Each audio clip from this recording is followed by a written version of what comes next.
Doctors वो हैं जो निराशा में भी आशा की लो जगा देते हैं। हर मायूस इंसान को भी हंसते हुए वापस अपने घर भेजते हैं।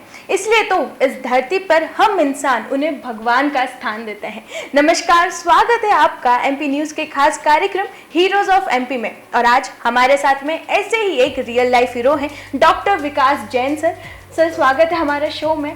सबसे पहले तो कॉन्ग्रेचुलेशंस कहना चाहूँगी हमारे पूरे मेडिकल टीम को, क्योंकि जो इंडिया है उसने 100 करोड़ वैक्सीनेशन का टारगेट कंप्लीट करा। इतने अच्छे से कोविड केसेस कम हो रहे हैं। सर, कितना प्राउड मोमेंट है अभी आपके लिए? मैम, हमारे लिए और पूरी कंट्री के बहुत ही प्राउड मोमेंट है जी।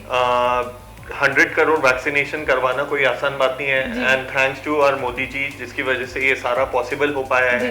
पूरा मेडिकल फ्रेटर्निटी जो रहा है, एंड हम सारी मेडिकल फ्रेटर्निटी काफी रिलीव भी हैं कि कोविड के केसेस अप डाउन हो रहे हैं और चीजें नॉर्मल हो रही हैं। जी, मैं हमारे दर्शकों को बताना चाहूंगी कि doctor Vikas Jain sir revision joint replacement के लिए पॉटकल से ट्रेन है एंड इंदौर में कुछ नामी सर्जन्स में से हैं जो रिवीजन जॉइंट रिप्लेसमेंट सर्जरी में भी इंटरनेशनली ट्रेंड होकर यहाँ प्रैक्टिस कर रहे हैं। तो ये हमारे इंदौर वासियों के लिए भी काफी ज्यादा एक प्राउड मोमेंट है कि हमारे यहाँ पे एक ऐसी टेक्निक से ट्रीटमेंट हो रहा है पेशेंट का जो बाहर फॉरेन कंट्रीज में किया जाता है। सर, व्हेन हम बात करते हैं जॉइंट रिप्लेसमेंट की, तो मैं आपसे जानना चाहूंगी व्हाट एग्जैक्टली जॉइंट रिप्लेसमेंट और ये कैसे होता है? मैम, जॉइंट बेसिकली जो होता है, दो हड्डियां जहां जुड़ती है उस एरिया को अपन एक जॉइंट कहते हैं। शरीर में 3 बड़े जॉइंट्स हैं, एक हिप जॉइंट है, एक नी जॉइंट है और एक शोल्डर जॉइंट है। काफी बार कॉमन ये होता है कि हिप जॉइंट और नी जॉइंट में जो हड्डियां हैं वो धीरे धीरे घिसाने लग जाती हैं एंड उनका जो कुशनिंग रहता है, कार्टिलेज रहता है, वो घिसाने लग जाता है। ये ब्लू एरिया है, ये कार्टिलेज है। जब ये रगड़ने लग जाता है एज के साथ, तो पेशेंट को पेन होने लग जाता है, दर्द होने लग जाता है एंड फिर उसमें इस तरह से सतह के चेंजेस आ जाते हैं। इसी केसेस में हम लोग बेसिकली जॉइंट रिप्लेसमेंट करते हैं। जॉइंट रिप्लेसमेंट जो खराब एरिया है हड्डी का, ऊपर वाला और नीचे वाला, उसको चेंज करके अपन नया पार्ट डाल देते हैं एंड इसी को बेसिकली अपन जॉइंट रिप्लेसमेंट कहते हैं। क्या बात है। मतलब जॉइंट रिप्लेसमेंट से रिलेटेड जो लोगों को एक डर रहता है ना कि एग्जैक्टली ये क्या प्रोसीजर है, वो यहाँ पे हम लोगों ने ये इम्प्लांट्स दिखा के हमारे दर्शकों को क्लियर करा है कि कैसे ये चीज़ हो जाती है। सर, आजकल हिप सर्जरीज जो होती हैं उसको लेके काफ़ी ज़्यादा लोग डरे हुए रहते हैं, काफ़ी ज़्यादा मिथ्स भी रहते हैं कि हम पहले जैसे हम हमारे काम नहीं कर पाएंगे अगर हमारी हिप सर्जरी हुई, या हमारे पेन में हमें रिलीफ नहीं हो पाएगा, हम चल नहीं पाएंगे, हम यूजुअल लाइफ जो करते हैं काम वो नहीं कर पाएंगे। मैं चाहूँगी कि आप वो मिथ को क्लियर करें हमारे ऑडियंस को। Ma'am, basically hip replacement surgery जो होता है उसमें मैं जो जिस तरह से करता हूँ, it is a different technique. काफी बार जो पुराना हिप रिप्लेसमेंट सर्जरी होता था वो पीछे से चीरा लगता था, वो काफी बड़ा चीरा होता था, 15 से 20 सेंटीमीटर का। अब उसमें ये रहता था कि मसल डैमेज होती थी और पेशेंट की बहुत सारा लिमिट होती थी। आज की टेक्निक जो मैं कर रहा हूँ इंदौर में एंड पूरे मध्य प्रदेश में प्रॉब्लली, वो है आगे से चीरा लगाना, डायरेक्ट एंटीरियर हिप रिप्लेसमेंट। इसमें अपन कोई मसल डैमेज नहीं कर सकते हैं, तो इसमें काफी हद तक पेशेंट्स के लिए एक्टिविटीज पॉसिबल है और ये पेशेंट्स के लिए बहुत ज्यादा एडवांटेजेस है। अगर ये पेशेंट्स के लिए इतनी ही ज़्यादा एडवांटेजेस हैं तो सर मैं आपसे रिक्वेस्ट करूंगी कि क्या क्या एडवांटेजेस होते हैं जो ये टेक्निक आप यूज़ कर रहे हैं उसका, ताकि पेशेंट्स को भी क्लियर हो। ठीक है मैम, बेसिकली इसका सबसे बड़ा एडवांटेज ये है क्योंकि अपन इसमें आगे से चीरा लगा रहे हैं, हिप जॉइंट अपन डायरेक्टली एक्सेस करते हैं, इसीलिए अपन इसे डायरेक्ट एंटीरियर कहते हैं। सबसे बड़ा एडवांटेज है इसमें कोई भी मसल डैमेज नहीं होती है, पहली चीज। दूसरी चीज है इसमें जो चीरा लगता है, पुराना ट्रेडिशनल हिप रिप्लेसमेंट अराउंड 7 से 10 इंच का चीरा लगता है, एंटीरियर हिप रिप्लेसमेंट अराउंड 2 से 3 सेंटीमीटर 2 से 3 इंचेस का चीरा लगता है। एक फिंगर ब्रेड के चीरे से हो सकता है क्योंकि मसल डैमेज इसमें कम है मैम। पेशेंट अगले दिन से चल फिर सकता है, रिकवरी क्विक है और सर्जरी का जो सबसे बड़ा डर रहता है कि दर्द होगा, इसमें मिनिमम दर्द है। इसमें हम लोग 24 आवर्स में पेशेंट को घर पे भेज सकते हैं। कुछ और एडवांटेजेस जो अपने रीजन स्पेसिफिक हैं, स्पेशली जो पेरिफेरी से पेशेंट्स आते हैं उनके लिए जरूरी है जमीन पर बैठना, इंडियन टॉयलेट्स यूज करना। ट्रेडिशनल हिप रिप्लेसमेंट में बॉल का डिसलोकेशन निकलने का रिस्क बहुत रहता है। इस टेक्निक से ये एडवांटेज है कि बॉल का निकलने का रिस्क बहुत ही कम हो जाता है, इट इज 1 in 1000। और ट्रेडिशनल हिप रिप्लेसमेंट एक इंसान का होता है अराउंड 50 या 100 में से, तो 1/10 हो जाता है, बहुत ही कम डिसलोकेशन का रिस्क है। तो पेशेंट सारी एक्टिविटी एक नॉर्मल लाइफ की तरह जी सकता है। क्या बात है। मतलब ये उन पेशेंट्स, उन मरीजों के लिए एक हैप्पीनेस वाला मोमेंट होगा, क्योंकि जब सर किसी भी सर्जरी की बात आती है या ऑपरेशन की बात आती है, पेशेंट्स वहीं घबरा जाते हैं कि हम आगे हमारी टू डू वर्क नहीं कर पाएंगे, हम नॉर्मल लाइफ नहीं रह पाएंगे। तो ये वहाँ पे कम हो रहा है, क्योंकि किसी को चीरा लगने का डर रहता है, किसी को बहुत सारे मिथ होते हैं। तो ये उन पेशेंट्स के लिए बहुत हैप्पीनेस वाली बात होगी कि विद इन ऑपरेशन के 2-3 दिन में आप अपनी जो नॉर्मल टू डू वर्क होते हैं वो आप अच्छे से कर पाएंगे। सर, मैं आपसे जानना चाहूँगी, एज आप रिविजन जॉइंट रिप्लेसमेंट के लिए स्पेशलिस्ट आप जाने जाते हैं इंदौर में, you are the only one जिसे आप प्रैक्टिस कर रहे हैं, तो व्हाट एग्जैक्टली ये रिविजन जॉइंट रिप्लेसमेंट होता है एंड ये किस पे वर्क होता है? बेसिकली एक जो जॉइंट रिप्लेसमेंट सर्जरी होता है, क्योंकि वो एक आर्टिफिशियल इम्प्लांट है, उसका लाइफ स्पैन होता है अराउंड 25 से 30 साल। कुछ कारणवश पेशेंट को उसके बाद जब चेंजेस आते हैं, सर्जरी जब लॉन्ग टाइम की ड्यूरेशन हो जाता है, तो उसको जब जॉइंट को अपन ने चेंज करना होता है तो उसी अपन को रिविजन हिप रिप्लेसमेंट कहते हैं। एंड इंदौर में अभी इतना ट्रेंड 10-15 साल ही हुए हैं जॉइंट रिप्लेसमेंट्स करते हुए। मैं यूरोप में जब था वहां पर अराउंड 30 से 40 साल पहले से जॉइंट रिप्लेसमेंट्स हो रहे हैं, तो वहां पर ये सर्जरी काफी बड़ी हुई है। एंड ट्रेंड के हिसाब से with in the next 5 to 10 years Indore में भी ये केसेस रिविजन जॉइंट रिप्लेसमेंट्स के बढ़ेंगे। एंड उसके लिए भी we need to be prepared कि पेशेंट को आगे कोई प्रॉब्लम नहीं हो। एंड एक और चीज बताना चाहूंगा पेशेंट्स के लिए, यंगर पेशेंट्स में जो हिप का इशू आता है, हिप रिप्लेसमेंट लाइफ में 3 बार कर सकते हैं, तो उसमें ऐसा कोई दिक्कत नहीं रहता कि अगर एक सर्जरी करें यंग एज में तो बाद में कुछ प्रॉब्लम होगा, वो भी आज की तारीख में मैनेज हो सकता है। क्या बात है, ये हमारे इंदौर के लिए, हमारे इंडिया के लिए बहुत ज़्यादा प्राउड मूवमेंट है, क्योंकि ऐसी सर्जरी सब हमारे यहाँ पे भी फॉलोअप होती है जो फॉरेन टेक्निक से यूज़ करी जाती थी। क्यों सर? एंड सर, अब मैं यहाँ से एक और चीज़ आपसे जानना चाहूँगी, क्योंकि जब आप इतने सारे पेशेंट्स से इंटरेक्ट करते हैं, इतने सारे एज ग्रुप के भी आपके पास में पेशेंट्स आते होंगे, राइट? सो सर, ऐसा कोई मेमोरेबल मोमेंट पेशेंट के साथ में जो आपको लाइफ लॉन्ग आपको याद रहे? मैम, केसेस तो बहुत सारे हैं, every time we feel special. हम हर पेशेंट को ट्रीट करते हैं, हमारे लिए वही पेशेंट इंपॉर्टेंट रहता है। बट कुछ केसेस ऐसे हैं, एक पेशेंट आई थी 2.5 साल से वो बेड पे थी, उन्हें दिल्ली एम्स में भी दिखाया था कि घुटने का प्रॉब्लम है, सीधा नहीं हो रहा है, क्या करें। चेन्नई में भी दिखाया था, वहां पर उनको सिर्फ ये एडवाइस करा कि पहले पैर स्ट्रेच करिए, फिजियोथेरेपी करिए, नॉर्मल होगा, फिर आप आइए, आपका जॉइंट रिप्लेसमेंट सर्जरी करेगा। बट पेशेंट क्योंकि दर्द से परेशान थी, वो करवा नहीं पा रही थी। तो जब मैं टाटा हॉस्पिटल में था, हमारा टीम था, एक एनेस्थेटिस्ट, एनेस्थीसियोलॉजिस्ट एंड फिजियोथेरेपिस्ट, सबने साथ में we gave them blocks and special technique से उनका हमने जॉइंट रिप्लेसमेंट करा। पहला सर्जरी करा उनका एक साइड का, मैं खुद थोड़ा डाउटफुल था, will it be very successful, patient चल पाएंगे कि नहीं। एंड जैसे ही हमने उनका एक वीक बाद दूसरा साइड का भी सर्जरी करा, विद इन 2 days वो वॉकर के साथ चलने लग गई। एंड 2.5 साल के बाद वो पेशेंट वापस रिस्टोर हुआ चलने में। तो वो एक बहुत अच्छा, एक टचिंग मोमेंट था कि जॉइंट रिप्लेसमेंट से पेशेंट का इंप्रूवमेंट लाइफ। क्या बात है, मतलब ये तो सर एक न्यू लाइफ देने जैसे ही होगा, क्योंकि वो पेशेंट चल नहीं पा रहा था और अब उस सर्जरी की मदद से now he is back to his life, वो चल रहा है, अपने डे टू डे वर्क कर रहा है, नॉर्मल लाइफ जी रहा है। तो ये सर एक मतलब जीवन दान ही कह सकते हो, मतलब आपने जो सर जीवन दान किया। सर, नेक्स्ट राउंड की तरफ हम बढ़ते हैं। ये ऑडियंस राउंड होता है जहाँ ऑडियंस के क्वेश्चन आते हैं जो वो अपने रियल लाइफ हीरो से पूछना चाहते हैं। ऐसे ही हमारे पास एक क्वेश्चन आया है, अमृता शुक्ला जी हैं, तिलक नगर से हैं। उनका सवाल है कि उनके जो पापा हैं वो पिछले 7 साल से नी पेन के प्रॉब्लम से परेशान है। उन्होंने काफ़ी मेडिसिन वगैरह भी ली, लेकिन कोई रिलीफ नहीं हुआ है, ना ही ट्रीटमेंट से कोई रिलीफ हुआ है। एंड उनके जो फादर हैं वो कोविड से सफ़र कर चुके हैं। Now he is very much afraid कि अगर उन्हें ऑपरेशन के लिए सजेस्ट करा तो वो मतलब उनकी लाइफ में कोई कॉम्प्लिकेशंस ना आ जाए या रिस्क ना आ जाए। तो मैं चाहूँगी कि आप उनके सवाल का जवाब दें। अमृता जी को मैं एक आंसर देना चाहूँगा। सबसे इम्पोर्टेंट चीज़ ये है कि अगर कोविड होता है या नहीं होता है, हर पेशेंट को सर्जरी के लिए हम लोग इक्वली असेस करते हैं।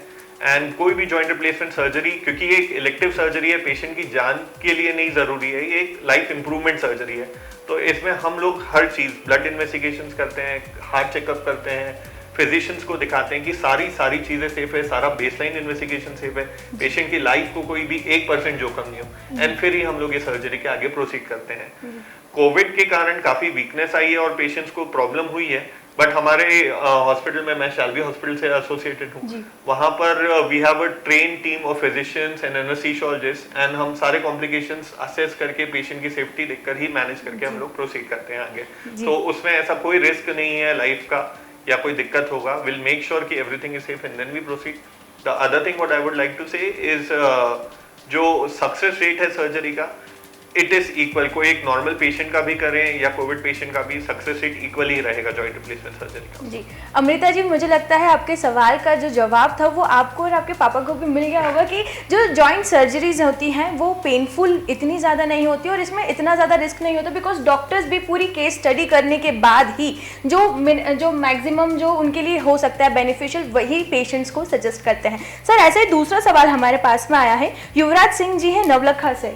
उनका कहना यह है कि ड्यू टू लॉकडाउन 2 साल से वो घर पर ही थे, बैड पोस्चर के कारण उनकी हिप जो है वो बहुत ज़्यादा पेन करते हैं, वो ज़्यादा लगातार लंबे टाइम तक वो बैठ नहीं पाते। तो क्या ये एक सीरियस कंडीशन है, उन्हें ऑपरेशन की ज़रूरत पड़ सकती है या वो उन्हें समझ नहीं आ रहा है? उनको कोविड का कुछ हिस्ट्री है, ऐसा कुछ हुआ था? उन्होंने बस वैक्सीन लिए रखा है। ओके, वैक्सीन ले रखा है। मैम देखिए, जो बेड पोस्चर की वजह से हो रहा है वो काफी बार मैं देखता हूँ पेशेंट्स को, and lot of patients are from IT जिनको ये हिस्ट्री हुई है, उनका बैड पोस्चर की वजह से उनको प्रॉब्लम हुआ है, but that is not related to the hip joint. वो काफी बार स्पाइन से रिलेटेड होता है, तो उसमें बेटर चीज ये रहेगा कि एक बार अपन असेस करवाएं प्रॉपर्ली। असेस करवाने के बाद ही क्लियर सोल्यूशन निकलेगा। एक और चीज मैं आपको ये बताना चाहूंगा, जिन पेशेंट्स को कोविड हो रखा है एंड उनको हिप जॉइंट या बैक साइड का प्रॉब्लम हो रहा है, काफी बार कोविड पेशेंट्स जब सीरियस हो जाते हैं उनको स्टेरॉइड दिया गया है क्योंकि वो ही लंग के फंक्शन में हेल्प कर रहा था, एंड उससे काफी बार ये साइड इफेक्ट देखा जा रहा है आज की तारीख में हम लोग की हिप जॉइंट का जो एवीएन है, हिप जॉइंट का खून संचार खत्म हो रहा है and they are suffering from arthritis.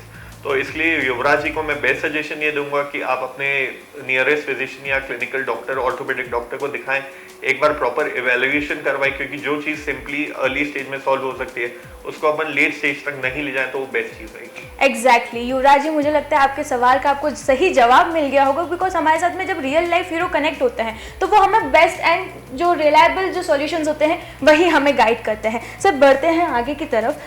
जब नी रिप्लेसमेंट, हमने हिप की बात कर ली, अब जब हम लोग नी रिप्लेसमेंट की बात करते हैं तो इसके लिए कभी सर लोग काफ़ी ज़्यादा डरे हुए होते हैं कि अगर हमने नी सर्जरीज करवाई तो वो हमें काफ़ी ज़्यादा पेनफुल होगी, हम साइकिलिंग नहीं कर पाएंगे, हम दौड़ नहीं पाएंगे, हम चल नहीं पाएंगे, स्पेशली जब एक एज ग्रुप के बाद, एक एज के बाद जब नी में प्रॉब्लम आता है, घुटनों में दर्द की प्रॉब्लम सामने आती है, तो सर ये एग्जैक्टली नी रिप्लेसमेंट की मदद से कैसे सॉल्व हो सकती है एंड ये कितना ईजी प्रोसीजर भी है? मैम बेसिकली जिस तरह से हम टेक्निक करते हैं आजकल, जो पहले जो नी रिप्लेसमेंट था वो बस एक पेशेंट की लाइफस्टाइल मॉडिफिकेशन था, उसमें काफी बार पेशेंट जिस तरह सोचते हैं 2-3 महीने दर्द रहता है और वो सारा प्रॉब्लम रहता है। आज की जो हमारी टेक्निक है, क्योंकि उसमें चीरे का लेंथ छोटा हो गया है, मसल डैमेज कम हो गया और टेक्निक जो 10-15 साल पहले थी वो बहुत ज्यादा एडवांस हो गई है। मैं पेशेंट्स को नॉर्मल सिंपल लॉजिक से ये बताना चाहता हूँ, जिस तरह आज आपका मोबाइल फोन है एंड जो 20 साल पहले था बहुत ज्यादा डिफरेंस है उस फोन में, राइट?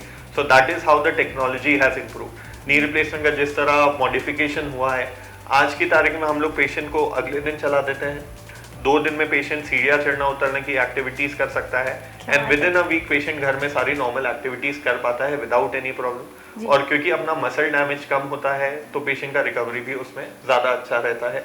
तो ये जो मिथ्स है ये सारे पुराने टाइम से रिलेटेड हैं, बट आज वो बहुत मिनिमल हो चुके बिकॉज हमारी टेक्नोलॉजी इतनी एडवांस हो चुकी है, हमारा साइंस इतना आगे बढ़ चुका है, हमारे जो डॉक्टर्स हैं वो इतना ज़्यादा ट्रेन हैं, इतनी ज़्यादा प्रैक्टिस उन्होंने कर रखी है कि now they know the best solutions for their patients also. Sir जब हम लोग सर्जरीज की बात करते हैं तो कुछ लोगों को शिकायत आती है कि सर्जरी के बाद में हम ठंड में उतना हमें वापस से वो पेन महसूस हो रहा है, हमारी तो सर्जरी बहुत सालों पहले हो चुकी थी फिर भी वो जॉइंट पेन हमें हो रहा है, चाहे वो फ्रैक्चर के कारण ही क्यों ना वो। सर ये पेन एग्जैक्टली विंटर या रेनी सीजन में जो लोगों को शिकायतें आती है वो किस कारण से आती है? ये मैंने भी काफी पेशेंट्स को देखा है कि विंटर समय में या रेनी समय में they have more pen and specially जिनका नॉर्मल आर्थराइटिस पहले से ही है उनमें और ज्यादा होता है। बेसिकली इसका लॉजिक ये है कि मसल रिलैक्स हो जाती है थोड़ा, तो बोन का रबिंग एक दूसरे के अगेंस्ट घर्षण जो होता है वो थोड़ा बढ़ जाता है and that is the reason for pain. ऐसा कोई स्पेसिफिक साइंटिफिक एविडेंस नहीं मिला, but this is one thing which we have seen और ये काफी बार बहुत पेशेंट से बोला है कि ठंड में होता है। जी, तो एशियंस जो हमारे ट्रेडिशंस चलते आ रहे हैं वो अब पुरानी बात हो चुकी है, अभी जो नई टेक्नोलॉजी से सारी चीजें जैसे इवॉल्व हुई हैं उसी तरीके से सर्जरीज जो हैं वो अब लेस पेनफुल हो गई हैं और मोर कन्वीनियंट हो गई है पेशेंट्स के लिए भी। सर नॉर्मली जो एक नी पेन है या हिप पेन है वो किस एज में देखा जाता है? क्या वेट ज़्यादा बढ़ना भी नी पेन का कारण हो सकता है? मैम नी पेन और हिप पेन के रीजंस एंटायरली अलग हैं। अपने इंडियन पॉपुलेशन में नी पेन जो नॉर्मली रहता है वो ओल्डर एज में स्टार्ट होता है, और हिप पेन जो रहता है उसका एक स्पेसिफिक कुछ ना कुछ कारण है, जिस तरह मैं स्टेरॉइड्स बता रहा हूँ या कुछ बॉडी का एलर्जिक वो हो, स्किन ट्रीटमेंट लिया हो, या उस कारण से हिप पेन काफी बार होता है। हिप पेन जो देखते हैं अपन काफी बार यंगर पॉपुलेशन में देखते हैं, 25 to 30 इयर्स। नी पेन जो होता है it is a normal lifestyle चीज है ना, क्योंकि पहले ह्यूमन लाइफ जो रहता था अराउंड 60 to 70 इयर्स है, आज की डेट में अराउंड 80 to 90 इयर्स नॉर्मल हो गया है। 45 इयर्स इज द एज जब नी पेन स्टार्ट होता है, पेशेंट को नॉर्मली अंदर की साइड में जॉइंट पेन स्टार्ट होता है, फिर वो धीरे धीरे करके बढ़ने लग जाता है। अगर जब स्टार्ट हो पेशेंट उस समय लाइफस्टाइल मॉडिफाई कर ले तो हो सकता है कि उसको नी रिप्लेसमेंट के दौर तक या एडवांस आर्थराइटिस में नहीं जाना पड़े। और अर्ली स्टेज आर्थराइटिस में सबसे जरूरी होता है एक तो एक्सरसाइजिंग, दूसरा किसी भी फॉर्म का लाइक ईदर साइकिलिंग और स्विमिंग और नॉर्मल एक्सरसाइजेस इज गुड। दूसरा पेशेंट अगर जमीन पर बैठना थोड़े समय के लिए बंद कर दे, अवॉइड कर दे। और तीसरा वेट लॉस जो आप पूछ रही हैं, अगर अपन 5 kg वेट लॉस भी करते हैं तो जॉइंट पे अराउंड 20% लोडिंग कम हो जाता है। क्या बात है। एंड वो पेशेंट के लिए बहुत ज्यादा हेल्पफुल होता है एंड उसी से काफी बार पेशेंट रिलीव हो जाते हैं। क्या बात है सर। इसी के साथ ही मैं चाहूंगी कि आप हमारे दर्शकों को कोई मैसेज दें। मैं यही कहना चाहूंगा पेशेंट्स को, जिस तरह जॉइंट रिप्लेसमेंट्स एंड आर्थ्रोस्कोपी जिस फील्ड से मैं रिलेटेड हूँ आर्थराइटिस से, कि आज की तारीख में जो टेक्निक्स हो गई हैं, जो मॉडिफिकेशंस हुए हैं बहुत अलग हैं। हम लोग अब मूव कर रहे हैं सर्जरी नॉर्मली करने से कि पेशेंट के लिए डेली इम्प्रूवमेंट कैसा हो सके और पेशेंट एक दिन में रिकवर करके घर कैसे जा सके। तो बहुत सारे मॉडिफिकेशंस हैं। जिस किसी को भी प्रॉब्लम है वो किसी भी अपने ऑर्थोपेडिक सर्जन या जॉइंट रिप्लेसमेंट सर्जन को कांटेक्ट कर सकता है and they can take a further advice. And patient का भी मैम आजकल नॉलेज तो इतना ज्यादा इंटरनेट जनरेशन जो है दे ऑलरेडी नो एवरीथिंग। मैं हमारे दर्शकों से भी रिक्वेस्ट करना चाहूँगी कि अगर आपको जॉइंट से रिलेटेड कोई भी प्रॉब्लम हो तो अपने जो सर्जन्स हैं, अपने जो डॉक्टर हैं, उन्हें कंसल्ट ज़रूर करें ताकि इस एज तक ना पहुँचे, स्टेज तक ना जाए कि उन्हें किसी सर्जरी या कोई सीवियर ऑपरेशन की ज़रूरत पड़े। इसी के साथ ही हमारा सर स्वच्छता में नंबर 5 मतलब 5वें बार नंबर 1 आया है इंदौर, तो हम सभी आपसे रिक्वेस्ट करते हैं कि इंदौर स्वास्थ्य में भी नंबर 1 आए। इसी के साथ ही हम लेते हैं आपसे अलविदा। आज के हमारे रियल लाइफ हीरो से मिलके हमें काफ़ी ज़्यादा प्राउड मोमेंट फील हो रहा है, बिकॉज इंदौर के सब नंबर 1 सर्जन हैं जो एक ऐसी टेक्निक से पेशेंट का ट्रीटमेंट करते हैं जो फॉरेन कंट्रीज में यूज़ होता है। तो ये अपने आप में ही गौरव की बात है sir. Thank you so much हमारे साथ बने रहने के लिए, और आप भी बने रहिए MP न्यूज़ के साथ। नमस्कार।